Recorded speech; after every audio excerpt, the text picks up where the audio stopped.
जन अधिकार पार्टी के डेहरी विधानसभा के पूर्व विधायक प्रत्याशी समीर कुमार ने डेहरी विधानसभा समस्या को लेकर बिहार सरकार और स्थानीय विधायक पर जमकर बरसे। समीर कुमार ने कहा कि डेहरी की हालत बद से बदतर हो गई है। वहीं समीर कुमार ने कहा कि डेहरी की प्राचीन धूप घड़ी चोरी होने के बाद प्रशासन के द्वारा बरामद कर लिया गया था, लेकिन अभी तक उस घड़ी को वहां लगाया नहीं गया। समीर कुमार ने कहा कि मैं लगातार डेहरी विधानसभा के सभी सरकारी विद्यालयों में भ्रमण कर रहा हूं और सरकारी स्कूल की क्या हालत है उसका जायजा ले रहा हूं। समीर कुमार ने कहा कि यहां पार्टी और जाति के नाम पर मतदाताओं को ठगा जाता है। चुनाव के समय तो बड़े बड़े वादे करके नेता लोग बहुत तो ले लेते हैं, पर जब काम करने की बारी आती है तो अपना पल्ला झाड़ लेते हैं। समीर कुमार ने कहा कि डेहरी में लगातार जाम की समस्याओं से लोगों को जी रहे हैं, लेकिन इनका कोई निराकरण नहीं निकल रहा है। आइए आपको सुनाते हैं क्या कुछ कहा समीर कुमार ने। डेहरी में प्राचीन धूप घड़ी की चोरी हुई थी, उसके बाद उसकी बरामदगी हुई, लेकिन अभी तक धूप घड़ी लगा नहीं है। क्या कहना चाहेंगे? देखिए, कहीं ना कहीं प्रशासन की उदासीनता और यूँ कहें तो डेहरी शहर की जनता की उदासीनता कही जाएगी।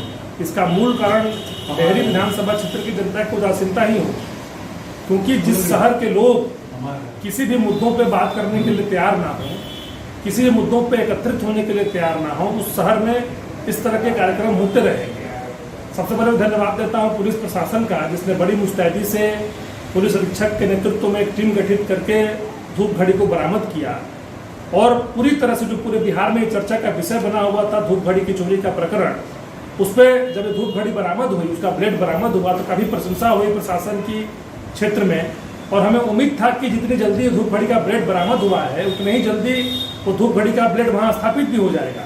लेकिन दुर्भाग्य है कि विगत 6 महीना से अधिक हो चुका है और अभी तक वहाँ पे धूप घड़ी का ब्लेड स्थापित नहीं हुआ है।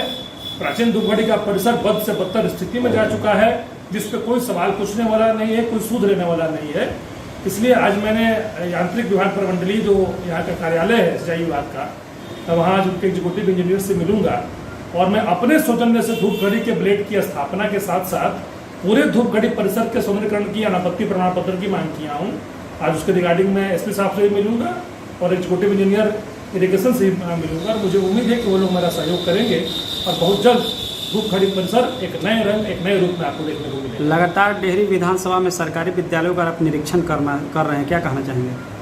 देखिए, प्राप्त जानकारी के अनुसार डेहरी विधानसभा क्षेत्र के विभिन्न विद्यालयों से जिससे मुझे सूचना प्राप्त हुई, उसके आधार पर मैं अभी तक 2 सरकारी विद्यालयों का निरीक्षण किया हूँ, जिसमें मुख्यतः डेहरी हाई स्कूल और दूसरा रामा रानी जैन बालिका उच्च विद्यालय है।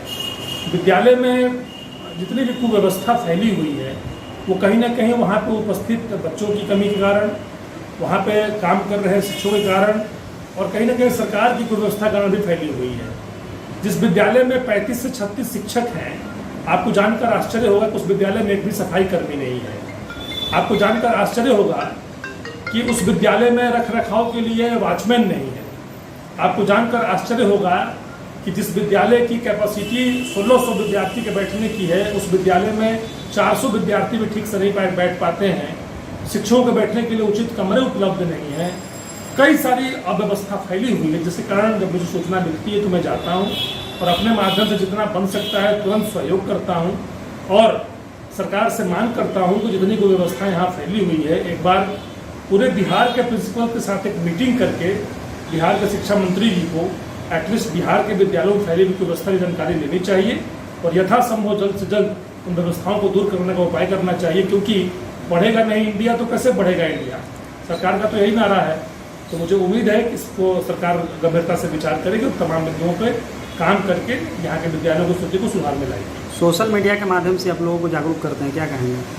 देखिए, सोशल मीडिया एक बहुत बड़ा माध्यम है लोगों से कनेक्ट होने का, क्योंकि इस व्यस्ततम भरे जीवन में किसी के पास समय नहीं है कि लोग जा सकें, एक दूसरे से मिल सकें। ऐसी स्थिति में सोशल मीडिया का मैं प्रयोग लोगों से कनेक्शन के लिए करता हूँ और कई सारे जनहित के मुद्दों को उस पर उठाता हूँ, लोगों से उस पर उनके विचार लेता हूँ और तमाम विचारों को अपने से विमर्श करके अपने लोगों से राय लेके सभी विषयों पे जितनी मेरी शक्ति है उस शक्ति के अनुसार मदद करने का प्रयास करता हूँ।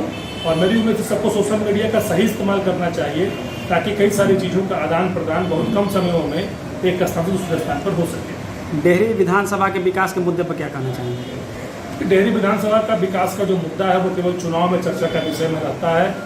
नेता मुद्दों को बनाते हैं, चुनाव लड़ते हैं, चुनाव जीत जाते हैं, फिर मुद्दे भूल जाते हैं। इसलिए मैं डेहरी की जनता से अनुरोध करता हूं कि जिस चीज़ की नीड आपको अपने शहर में है, अपने विधानसभा क्षेत्र में है, उस चीज़ के लिए बोलना सीखिए, उस चीज़ के लिए आवाज़ उठाना सीखिए, उस चीज़ के लिए लड़ना सीखिए। क्योंकि जब तक आप अपने हक और हकूक़ की लड़ाई खुद से नहीं लड़ेंगे, नेता और पॉलिटिशियन के चक्कर में रहेंगे, तो ये सब केवल आपका वोट चाहते हैं और वोट लेने के बाद इन्हें कोई सरोकार आपके किसी भी कार्यक्रम से नहीं है, किसी भी कार्य से नहीं है। अतः विकास के मुद्दों पे डेहरी की जनता को खुद जागरूक होना पड़ेगा। और जिस तरह से मैं एक नेतृत्वकर्ता बनकर जनता के सहयोग करने के लिए आगे बढ़ रहा हूं, मैं सबसे अनुरोध करता हूं कि आप मेरा सहयोग करिए और विभिन्न मुद्दों की समस्याओं का हल इस डेहरी शहर में ही उपलब्ध है। आप और हम अगर जागरूक हो जाएंगे तो बहुत जल्द डेहरी एक सुंदर शहर बनकर आप सभी के बीच निकल जाएगा और अच्छा लगेगा।